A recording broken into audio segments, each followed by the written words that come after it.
Baik, terima kasih rakan Sugas di Angkasa Puri. Assalamualaikum, selamat pagi, salam sejahtera. Bertemu kembali menerusi cerita pagi dari Sandakan Sabah untuk pagi ini. Ketika ini saya berada di KM Kota Belud, Zon Maritim Sandakan, dan untuk pagi ini kita akan bawakan cerita mengenai tahap pematuhan Perintah Kawalan Pergerakan Bersyarat yang ketika ini sedang berlangsung di seluruh negara hingga 9 Jun depan.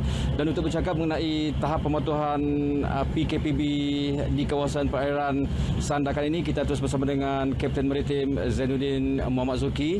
Assalamualaikum dan selamat pagi tuan. Waalaikumsalam dan selamat pagi. Masih tak terlewat lagi untuk mengucapkan selamat Hari Raya Aidilfitri, maaf zahir dan batin. Selamat Hari Raya maaf zahir dan batin daripada kami warga Zon Maritim Sandakan untuk semua. Baik tuan, mungkin tuan boleh terangkan sedikit mengenai situasi semasa PKPB di kawasan perairan Sandakan ini. Alhamdulillah, sehingga sekarang PKPB yang telah dikuatkuasakan menyaksikan keadaan di 3 daerah Sandakan, Beluran dan Kinabatangan ini semuanya sangat terkawal dan memuaskan.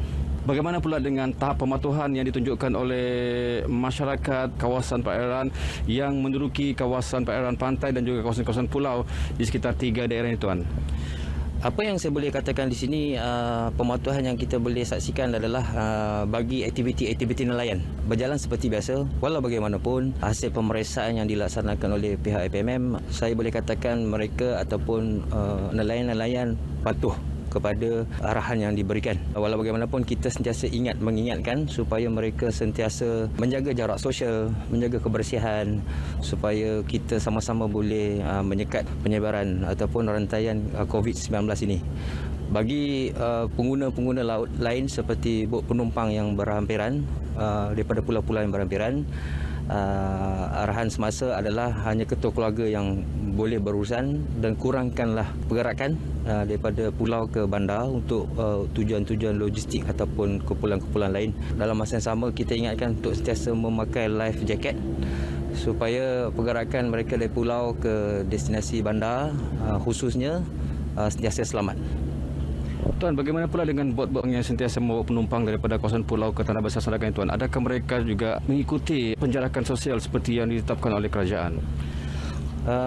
Apa yang saya boleh katakan kat sini, kalau kita melihat kepada saiz bot penumpang itu, kita boleh katakan jumlah penumpang dalam bot tu masih terkawal lah, tidak seperti biasa.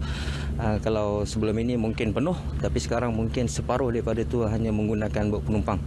Dan macam saya katakan tadi, pemeriksaan yang kita buat selalu kita ingatkan, menasihatkan hanya kepada ketua keluarga dan hanya yang mereka memerlukan saja untuk bergerak ke bandar. Itu saja. So tuan, sejak pelaksanaan PKP 18 Mac lalu hingga sekarang, adakah tangkapan yang telah pun dilakukan oleh pihak Maritim Sandakan ni? Untuk di 3 daerah, khususnya di Sandakan, tiada lagi tangkapan yang kita buat. Sebagaimana saya maklum, mereka semua mengikut arahan yang dikeluarkan oleh kerajaan, khususnya KKM, dan juga mereka juga memberi kerjasama yang baik kepada penguatkuasa, tidak hanya kepada FMM dan agensi-agensi penguatkuasa yang lain. Dan saya harap kerjasama tersebut dapatlah dikekalkan supaya memudahkan semua pihak dalam usaha menangani masalah penularan COVID-19 ini.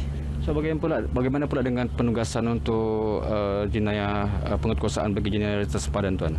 Bagi jenayah rentas sempadan, operasi yang kita laksanakan tetap kita lakukan pada setiap hari lah, dengan jumlah aset yang kita tugaskan di setiap kawasan-kawasan yang menjadi kawasan tumpuan ataupun kawasan panas. Walau bagaimanapun, berkaitan dengan isu jenayah rentas sempadan, kita akan pantau setiap masa, dan kita juga memohon kepada komuniti maritim untuk memberi dan menyampaikan maklumat kepada FMM, khususnya Zon Maritim Sandakan, melalui hotline 999 supaya tindakan segera kita boleh ambil untuk membantras isu jenayah tersebut. So akhir sekali, mungkin ada nasihat kepada komuniti perairan Sandakan ni atau kepada nelayan-nelayan kita, tuan?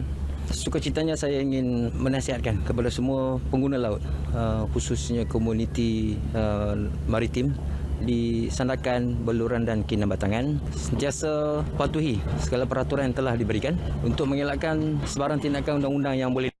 Walau bagaimanapun, saya juga menyarankan dan menasihatkan supaya mereka semua juga menjadi mata dan telinga kepada FMM khususnya bagi membantras sebarang jenayah khususnya jenayah rentas sepadan seperti aktiviti penyeludupan, supaya tindakan yang kita boleh ambil adalah menepati dengan apa yang peruntukan undang-undang nak.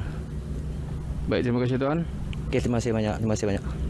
Baik, demikian tadi bersama dengan pengarah APMM Sandakan, Kapten Maritim Zainuddin Muhammad Zuki yang telah pun bercakap mengenai penguatkuasaan dan juga tahap pematuhan PKP dan juga PKPB di kawasan perairan daerah Sandakan ini. Dan untuk itu kita terus kembali ke Angkasa Puri.